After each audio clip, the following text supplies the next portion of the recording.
अस्सलाम वालेकुम नाज़रीन, मैं हूं आपकी होस्ट डॉक्टर इकरा रहमान और आप देख रहे हैं program health for all only on media focus channel. नाज़रीन, आज एक इंतहाई इंटरेस्टिंग टॉपिक के साथ आपकी खिदमत में हाजिर हुए हैं, जो है मैदे के मसले मसाइल। इस अच्छे से टॉपिक पे बात करने के लिए हमारे पास मौजूद हैं डॉक्टर अंबर मुश्ताक साहिबा, जो कि हैं कंसल्टेंट फैमिली फिजिशियन। अस्सलाम वालेकुम। वालेकुम सलाम। आपको मीडिया फोकस की जानिब से अपने चैनल पे खुशामदीद कहते हैं। थैंक बहुत यू। शुक्रिया आप हमारे शो पे तशरीफ़ लेके आई। हम्म। डॉक्टर अंबर, एक सबसे पहला कॉमन सवाल आपसे मैं ये करना चाहूँगी कि लोग गैस का दर्द को बहुत बड़ा इशू बनाते हैं। बिल्कुल सही। हमने दाल रोटी खाई थी, दाल के पीछे पड़ जाते हैं अक्सर। दाल खाई थी तो पेट में गैस हो गई, बिल्कुल सही कहा चावल आपने। खाए थे तो पेट में गैस हो गई। गैस कभी सीने की तरफ आ रही है, कभी पेट के निचले हिस्से में जा रही है, कभी पीछे आ रही है। ये इसके बारे में थोड़ा सा गाइड करें, ये क्या मसला है? बिल्कुल अच्छा सवाल किया, और आजकल जो सबसे बड़ी वक्त की ज़रूरत यही है कि गैस के मसाइल को हल किया जाए, क्योंकि स्टमक रिलेटेड प्रॉब्लम्स जो हैं ना सिर्फ एसिडिटी और अल्सर्स कर रही हैं, बल्कि डायबिटीज़ की भी एक वजह है। इंसुलिन रेजिस्टेंस इसी वजह से हो रहा है, क्योंकि हम खा बहुत रहे हैं। ठीक है ना, अगर बाहर के मुल्कों में जाएं तो वो लोग इतना नहीं खाते जितना हम खा भी रहे हैं, और फ्रीक्वेंट भी खा रहे हैं, और किस तरह से खा रहे हैं। जी। सबसे बड़ी बात कि किस तरह से खा रहे हैं। आजकल छोटा सा भी बच्चा है वो घर की रोटी नहीं खा रहा, नहीं खा क्योंकि उसको चबाना पड़ता है। खा भी रहे हैं तो या तो मीडिया खुला हुआ होता है, टीवी खुला होता है, या फिर मोबाइल होते हैं, उसमें उनकी अटेंशन भी नहीं हो रही होती। और जो रिसेंट रिसर्च साबित कर रही है कि गट का ब्रेन के साथ बहुत बड़ा रिलेशनशिप है। अगर आप खाना खा रहे हो 5 मिनट्स पे अगर फोकस होके खाना खाओगे तो आपकी मुंह की एक्टिविटीज़ भी होंगी। हमारे मुंह के अंदर सलाइवा होता है जो कि प्रॉपरली अगेंस्ट काम करता है एसिड के, जो कि स्टमक में होता है। अच्छा। तो वो एल्कली अगर हम खाने को प्रॉपर चबा के स्टमक को भेजेंगे उस एल्कलाइन फूड को बना के, जो बेशक कुछ भी हो, चाहे वो सॉफ्ट ड्रिंक्स हो, चाहे वो स्पाइसी फूड हो, कुछ भी फूड हो, चाहे दाल भी हो जैसे आपने जी कहा, जी। लेकिन अगर हम इसको प्रोटेक्ट करके एक बैरियर के साथ स्टमक में भेजेंगे तो स्टमक का एसिड इसको कुछ नहीं कर सकेगा। और स्टमक का एसिड भी बहुत ज़्यादा ज़रूरी है इस चीज़ के लिए कि उसको चर्न करेगा, और प्रॉपर्ली अगर वो मैस्टिकेशन कहते हैं इसको, जी जी। आपने देखा होगा जानवर किस तरह चबा चबा के खाते हैं, इसको मैस्टिकेशन प्रोसेस कहते हैं, जो कि बिल्कुल ख़त्म हो गया है। हमारी यंग जनरेशन में तो बिल्कुल ही ख़त्म हो गया। बूढ़े लोग फिर भी चबाते हैं, लेकिन उनके दांत ख़त्म हो गया तो वो भी नहीं चबा नहीं सक रहे। कर पाते। तो इस वजह से पहले कहा जाता है कि एल्डरली को सिर्फ होता है ये सारी चीज़ें, जो गैस्ट्रोपेरेसिस कहते हैं कि इनका स्टमक काम नहीं करा। गैसेस की प्रॉब्लम आपने सुना होगा, दादी नानी कहती थी जी पहले जी। ज़माने में, लेकिन अब हर कोई क्यों कह रहा है? क्योंकि हमने अपना दांतों का काम ख़त्म कर दिया। जैसे ही निवारा गया, चाहे वो बर्गर हो, चाहे राइस हो, कुछ भी हो, वो फ़ौरन से जो है स्टमक में जा रहा है। तो स्टमक का जो चर्निंग मैकेनिज़्म कब तक काम करेगा, इसकी भी एक ख़ास लिमिट होती है, तो वो काम नहीं कर रहा। इसकी वजह से पेशेंट का जो फूड है तो 4 घंटे के अंदर इंटेस्टाइन में पहुंच जाना चाहिए था, गट में, वो नहीं करता, वो यहीं रहता है। और वो ज़ाहिर सी बात है, जब वो वहीं रहेगा और वो फर्मेंटेड फॉर्म में होगा। फर्मेंटेड का मतलब होता है कोई ग़िज़ा अगर आपकी रह गई उसी जगह पर तो उसमें गैसेस बनना शुरू हो जाती हैं। कोई भी आप किसी भी इन्वायरमेंट में रख दे कोई जगह, वो इन्वायरमेंट भी गर्म भी है और जिसमें एसिड भी है, तो उसमें फर्मेंट हो जाता है, यानी कि उसमें गैसेस बनना शुरू हो जाती हैं। तो वो गैसेस जो हैं अगर यहीं रह रही हैं, नीचे नहीं गई हैं, पास नहीं हो रही हैं, गैसेस पास नहीं हो रही, तो वो गैसेस ऊपर आती हैं, पेशेंट को डकारे भी आती हैं और वो गैसेस भी करता है। तो मेन जो है उसमें लाइफस्टाइल का बहुत ज़्यादा इंपॉर्टेंट फैक्टर है कि खाना खाओ तो खूब चबा के खाओ, चाहे जो भी खाओ, लेकिन कोशिश करें कम खाएं। और ये भी देखा गया है अगर चबा के खाते हो तो फिर खाना भी आप कम ही खा रहे होते हो। इस पर भी एक रिसेंट रिसर्च हुई है जिसमें मेरे बेटे ने अपने यूनिवर्सिटी में रिसर्च की कि सब बच्चों को खाना दे दिया गया और उनको कहा पहले ही 2 मिनट आप सिर्फ खाने को देखें, इसकी खुशबू को सूंघें, इसके एरोमा को फील करें। उसके बाद जब आप खाना खाएं तो बहुत चबा के खाएं। फर्स्ट जो फ्यू मिनट्स है उसको खूब चबा के खाने को। उसने खाना शुरू किया, 5 मिनट बाद बोलते नहीं खाना। सब बच्चों की सैटिस्फैक्शन फुल हो गई, यानी जो क्रेविंग होती है फुल हो गई। उसके बाद उनका दिल ही नहीं चाहा खाना खाने का। तो दैट्स द मेन फैक्टर कि आपने खाना कम खाना है, भूख छोड़ के खाना है, ठीक है ना। ये अगर करेंगे तो एसिडिटी नहीं होगी, क्योंकि मेरा जो मेन है, मैं प्रिवेंशन की तरफ ज़्यादा जाती हूँ कि आप सिर्फ मेडिसिन से क्योर ना करो, पेशेंट को बताओ कि आपकी वजह क्या है। लास्ट 15 ईयर से आफ्टर पोस्ट ग्रेजुएशन मेरा मकसद यही रहा है, मेरे अपने जितने भी क्लाइंट्स हैं उनको मैं प्रिवेंटिव स्ट्रेटजीज़ की तरफ लेके जाऊँ। डॉक्टर साहिबा, आपकी बात से एक सवाल निकालते हैं। हाँ, आपने हाँ। खट्टी डकारों की बात की। जी, बिल्कुल। खट्टी डकारें अक्सर लोग कहते हैं खाने के बाद हमें आती हैं और उसको दबाने के लिए क्या करते हैं कि सॉफ्ट ड्रिंक का इस्तेमाल करते जी, हैं। बिल्कुल फ़ौरन से गट सॉफ्ट ड्रिंक को चढ़ा ली के हाँ, खट्टी डकारें कम हो जाएंगी, पेट में बिल्कुल सीने सही में कहा जलन आपने। कम हो हाँ, जाएगी। ये सही तरीका है या इसके लिए कोई ये सही मेडिसिन होनी तरीका नहीं चाहिए? है। इससे पहले इसको जानने के लिए भी ये सॉफ्ट ड्रिंक्स का क्या कॉन्सेप्ट है बता दूँ। एक्चुअली हमारे जो स्टमक है उसकी लाइनिंग जो होती है उस पर एक प्रोटेक्टिव बैरियर होता है, यानी एक प्रोटेक्शन होती है। जो प्रोटेक्शन होती है वो बायकार्ब की प्रोटेक्शन होती है। आप समझे ये मेरी स्किन है, अगर मैं इसका छिलका उतार दूंगी तो नीचे क्या होगी, रॉ स्किन नजर आएगी जो रेड कलर की होगी। तो जो बायकार्ब की लेयर होती है ना, अगर आप कोलाज या कोई भी सॉफ्ट ड्रिंक पी रहे तो डायरेक्ट उस पर इफेक्ट करता है और वो समझें कि बिल्कुल रॉ हो जाती है, बिल्कुल कच्ची दीवार हो जाती है। उस वक्त तो ऐसा लगता है जैसे आपको एक तसल्ली सी हो गई, थोड़ा सा इन्वायरमेंट आपका क्लियर हो गया, लेकिन बाद में जाके यही सॉफ्ट ड्रिंक्स जो हैं वो आपको एसिडिटी का बास बनती हैं और स्टमक अल्सर कर देती हैं। अल्सर का मतलब एक होती है गैसेस एसिडिटी जो आपने कहा था, अल्सर का मतलब है वो लेयर का उतर जाना। जैसे पेंट की दीवार है, उसका पेंट उतर जाएगा तो सामने रॉ दीवार नज़र आएगी ना। तो तकरीबन हमारे पास जो है अल्सर बहुत कॉमन आ रहा है, लोग अल्सर का नाम लेते हुए डरते हैं। अल्सर कुछ नहीं है, आप समझें कि आपकी लेयर उतर रही है, ठीक है, जिसको हम प्रोटेक्ट कर सकते हैं। अच्छा, एक कॉमन फिनोमेना देखने में आता है, लोग कहते हैं अक्सर पेट में दर्द रहता है, पेट में दर्द रहता है, दर्द रहता है, लेकिन जब कॉन्स्टिपेशन रिलीव हो जाता है, अक्सर बिल्कुल। कॉन्स्टिपेशन की वजह से जी भी जी होता है, बिल्कुल। जब स्टूल पास हो जाता है उसके बाद पेट हल्का हो जाता है, काफ़ी बेहतर जी, ये महसूस भी होता है। आजकल एक बहुत कॉमन सिम्पटम है जिसमें पेट का दर्द होता है और जैसे ही गैस पास हो गई या स्टूल पास हो गया तो इट रिलीव्स। इसको आईबीएस कहते हैं, इरिटेबल बावल सिंड्रोम, जो कि बहुत कॉमन है और बच्चों में अच्छा। ज़्यादा देखा गया है।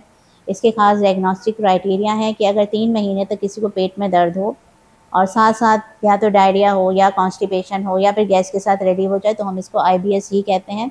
आईबीएस का भी दिमाग से ही ताल्लुक है, गट ब्रेन रिलेशनशिप, जैसे मैंने आपको कहा, देखा गया है। वैसे तो आईबीएस डाइट से भी होती है, डाइट के साथ बहुत सारे फैक्टर्स होते हैं, लेकिन इसका ज़्यादातर ताल्लुक फंक्शनल गैस्ट्रो इंटेस्टाइनल डिसऑर्डर के साथ है।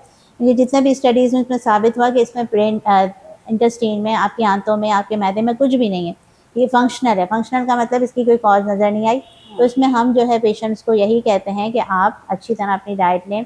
डाइट में आप प्रोबायोटिक्स लें। प्रोबायोटिक का मतलब ये होता है ऐसी ग़िज़ा लें जिसमें ऑलरेडी ऐसे बैक्टीरियाज हो जो आपके बैक्टीरियाज जो किल हो गए हैं उसको सेट कर दें, क्योंकि हमारी बॉडी में, हमारी आंतों में बैक्टीरियाज हैं जिसको नॉर्मल फ्लोराज कहा जाता है। वो बैक्टीरिया ख़त्म हो जाते हैं तो हमको ऊपर से कुछ बैक्टीरियाज दिए जाते हैं जिसको प्रोबायोटिक कहते हैं। डायरिया के अक्सर पेशेंट में आपने देखा होगा बच्चों को इनफ्लोर के साशे दिए जाते हैं, इकोटेक के कैप्सूल दिए जाते हैं, ये सारे प्रोबायोटिक हैं। दही खिलाने का कहते हैं, ठीक है, तो दही में भी प्रोबायोटिक होते हैं। तो ये प्रोबायोटिक बहुत ज़्यादा इंपॉर्टेंट है। अगर इस तरह का इसका करें, खाने के बाद फ़ौरन से उसको ले लिया करें, या फिर आपकी डाइट में फ्रूट्स वेजिटेबल का ज़्यादा इस्तेमाल करें तो फिर आईबीएस के सिम्टम्स नहीं होते। अच्छा, अच्छा, एक और कॉमन चीज़ देखने में आती है, लोग कहते हैं कि खाने के बाद पेट फूल जाता है, बिल्कुल पेट सही। में दर्द होने लगता है या फूल जाता है, तो कौन-सी ऐसी ग़िज़ाएँ हैं या हाँ। कौन-सा ऐसा लाइफ़स्टाइल है जिसको हम अचीव करके या वो चीज़ें अवॉइड करके बिल्कुल हमें सही पेट कह का रहे हैं। फूलना देखिए, पेट इससे का फूलने का मैकेनिज़्म वही है, मैंने आपको कहा, ग़िज़ा जाके फर्मेंट होगी, गैसेस बनाएगी और गैसेस फिर आपको पेट को फैलाएँगे। दूसरी जो मोस्ट कॉमन कॉज़ है, लोग अल्सर से ज़्यादा या एसिडिटी से ज़्यादा कहते हैं हमारा फैटी लिवर हो गया, ठीक है ना? क्योंकि वो अल्ट्रासाउंड कराते हैं, जभी भी एसिडिटी किसी को होती है पेशेंट इन्वेस्टिगेशन की तरफ फ़ौरन भागता है और अल्ट्रासाउंड उनको लगता है कि जैसे हमारी पूरी कहानी हमको सामने कर डायग्नोस्टिक है। देगा, जबकि अल्ट्रासाउंड स्टमक के लिए और इंटेस्टाइन के लिए तो डायग्नोस्टिक है ही नहीं।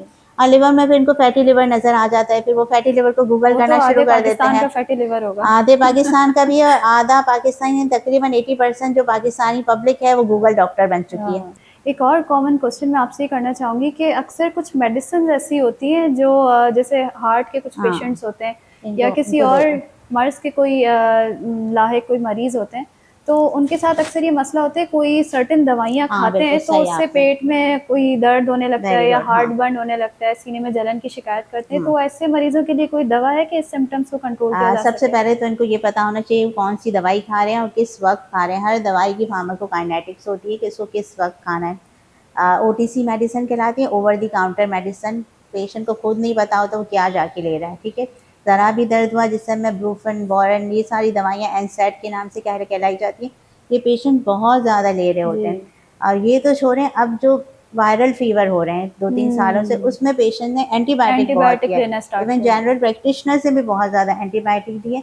ये एंटीबायोटिक्स जो है वो स्टमक को ख़त्म कर रही हैं, अल्सर कर रही हैं, जिसकी वजह से जो सारे सिम्टम्स हो रहे हैं उसकी मेन वजह भी यही है कि पेशेंट को पता ही नहीं है वो क्या ले रहा है। इवन मल्टीविटामिन, पेशेंट को ज़रा थकन लगी उसने मल्टीविटामिन ले, क्योंकि इसका खाना हज़म ही नहीं हुआ। फैटी लिवर की वजह से, स्टमक की प्रॉब्लम से इंटेस्टाइन को अच्छा खाना नहीं मिला है, वो बैड खाना है, जो खाया निकल गया, तो उनको मल्टीविटामिन की ज़रूरत पड़ती है। वो समझ रहे हैं कि शायद हमारे अंदर विटामिन डेफिशिएंसी होगी, विटामिन डेफिशिएंसी तो हुई है, लेकिन विटामिन किस तरह से इन्होंने ले लिया है वो भी एसिडिटी कर रहा है। ज़्यादातर विटामिन कैप्सूल फॉर्म में है, कैप्सूल फॉर्म जितनी में। मेडिसिन है वो कैप्सूल फॉर्म में। ये जो कैप्सूल फॉर्म में मेडिसिन होती है ना, they are for intestine, they are not for stomach. तो स्टमक में जो मेडिसिन एब्जॉर्ब होगी वो टैबलेट फॉर्म में होगी। तो मेरे जितने पेशेंट हैं उनको मैं यही कह रही हूँ कि आप जब भी कोई मल्टीविटामिन लें, खाने के फ़ौरन बाद लें, और टैबलेट फॉर्म में लें। कैप्सूलेटेड फॉर्म में विटामिन डी बहुत दे रहे हैं, सॉफ्ट जेल फॉर्म में, वो जैसे ही खाते हैं इनके पेट में दर्द शुरू हो जाता है, इनको ताकत भी नहीं आ रही, तो उल्टा वो पेट की बीमारी के साथ आ जाते हैं। तो हमेशा अपनी मेडिसिन का ज़रूर ख्याल रखें। जब भी एंटीबायोटिक लेने की ज़रूरत पड़े तो देखें इट्स वायरल और बैक्टीरियल, क्योंकि वायरल में एंटीबायोटिक की कोई नीड कोई नहीं रोल है। नहीं। आजकल छोटा बच्चा भी सब स्पैन पे आ गया है, दैट्स नॉट गुड। एंटीबायोटिक इनको ख़त्म करिए, वो उनके अंदर वो है ही नहीं, एनर्जी ही नहीं है जो कि एक बच्चे में होनी चाहिए, वो जी। एंटीबायोटिक की वजह से, ठीक है ना। डॉक्टर साहब बस एक क्वेश्चन मेरे जहन में और आ रहा था, वो अक्सर लोग जब मैदे का दर्द होता है ना तो उसको समझते हैं कि हमें ये हार्ट का बिल्कुल दर्द हो रहा है, हमें अटैक आ रहा है, तो बिल्कुल फ़ौरन सही। कार्डियोलॉजी सेटअप्स की तरफ हाँ भागते हैं। तो इसका कुछ आप बता सकते हैं कैसे डिफरेंशिएट कर सकते हैं? जी बिल्कुल, ये हार्ट के जो सिम्टम्स कहते हैं होता है इसके साथ कि stomach is related with heart, क्योंकि स्टमक का जो हमारा फूड पाइप है, इसोफेगस जिसे कहते हैं, उसकी नर्व सप्लाई भी हार्ट के साथ सेम होती है, और जितने भी खाने स्टमक एसिड करते हैं वो बिल्कुल हार्ट के साथ ही समझें कि यहीं से गुजर के जा रहा होता है सिस्टम। और जब गैसेस होती हैं पेशेंट को, तो हमारी जो नर्व्स हैं जो इसको सप्लाई करी थी स्टमक को, वो भी हार्ट की नर्व सप्लाई सेम होती है। फिर गैसेस जब आपका पेशेंट को अक्सर महसूस होता है यहाँ अटक रहा है, वहाँ अटक रहा है, तो वो राइट साइड पे भी होता है और लेफ़्ट पे भी होता है, लेकिन क्योंकि लेफ़्ट पे हार्ट होता है तो वो पेशेंट को लगता है कि हमारा हार्ट अटैक है। लेकिन हार्ट अटैक के symptoms are something similar to that, but difference में ये है कि हार्ट के सिम्टम्स में पेशेंट को या तो जॉ पेन होगा या फिर शोल्डर पेन होगा, ठीक है, और वो परसिस्ट भी करेगा। वो उस फॉर्म में नहीं आएगा कि 10 मिनट के लिए हुआ, 5 मिनट के लिए हुआ, फिर खुद ही रिलीव हो गया, या फिर डकार आ गई तो रिलीव हो गया, गैस पास हो गई तो रिलीव होगा। ऐसा हार्ट में नहीं होता है। बट क्योंकि पाकिस्तानी कौम जो है बहुत हाई रिस्क पर है फॉर कार्डियोवैस्कुलर, उनके कोलेस्ट्रॉल भी बढ़े हुए हैं, उनकी डाइट भी अच्छी नहीं है, उनका सेडेंट्री लाइफस्टाइल है, ज़्यादातर बैठे रहते हैं, पेट फूले हुए हैं, तो उनको हार्ट को अपनी एवरी 35 ईयर्स के बाद जब फैमिली हिस्ट्री भी हो, स्मोकिंग भी कर रहे हो, पान भी खा रहे हो, तंबाकू भी खा रहे हो, तो इनका अपना कार्डियो असेसमेंट वैसे भी रेगुलर करा लेना चाहिए। और एक ईसीजी कराने में वैसे भी कोई प्रॉब्लम नहीं, तो दे कैन हैव इट। ऐसा नहीं कि फिर हम इसको मिसडायग्नोस कर लें, क्योंकि समटाइम्स पेशेंट ऐसे भी होता है इनको हार्ट का पेन है, लेकिन डॉक्टर इनको स्टमक लेके ट्रीट कर रहे होते हैं, तो that's a big alarming sign for them. यानी आप ये कहना चाह रही हैं कि अगर आपको लगता है कि वो है तो मैदे का दर्द लेकिन आपको दिल की तरफ जा रहा है, हाँ। तो कार्डियोलॉजी सेटअप का चक्कर लगाने में कोई मुज़ायका नहीं है, आप जाके किसी जी एटलीस्ट सिम्टम्स करवा इनके के पता होनी चाहिए जी, इनको बहुत अच्छी तरीके से, अपने किसी फिजिशियन से ही, स्पेशलिस्ट को अपने दिखा लें। फिजिशियन से जो है, जी, नॉट जी। स्पेशलिस्ट, फिजिशियन से ही डिस्कस कर लें, वो फिजिशियन आपको बता देगा। फिर मैंने इनको बताया ना कि जो रिस्क फैक्टर्स हैं, जी, जी। एज है, जेंडर है कि किस एज में है, फैमिली हिस्ट्री तो नहीं है, लाइफस्टाइल कैसा है, क्योंकि जो मोस्ट इम्पॉर्टेंट बात जो रहेगी हमारी वो एक्सरसाइज। जी, बिल्कुल। पेशेंट अगर एक्सरसाइज करेगा तो उसको कोई भी सिम्टम नहीं होंगे। Exercise is now a medicine, ठीक है ना। एक्सरसाइज की भी टाइप्स होती हैं, कौन से पेशेंट को क्या देना है। तो मेरे ख्याल में पब्लिक के अलावा मैं फिजिशियन को भी आज ये कहना चाहूँगी कि अपने पेशेंट को ज़रूर कुछ ना कुछ एक्सरसाइज डेली का रूटीन बनवाएं। एक्सरसाइज से बहुत सारी बीमारियाँ सही हो जाती हैं। Thank you so much okay, doctor Amar साहबा, आपने बड़ी मुफीद बातें बताई हमारे थैंक यू। नाजरीन को, और हमारे लिए इतना आपने टाइम निकाला अपने बिजी स्केड्यूल में से। नाज़रीन, उम्मीद करते हैं आज का प्रोग्राम आपको पसंद आया होगा। मज़ीद अगर आपको कोई मसला होता है तो अपने करीबी कंसल्टेंट से ज़रूर रिज्यू कीजिए, उनके पास जाइए। और अगर हमसे कोई सवाल करना चाहते हैं या किसी टॉपिक पे बात करना चाहते हैं तो स्क्रीन पे दी हुई कॉन्टैक्ट डिटेल से हमें रब्ता कर सकते हैं। नेक्स्ट टाइम तक के लिए मुझे और मेरी मीडिया फोकस की पूरी टीम को दीजिए इजाज़त। अल्लाह हाफ़िज़।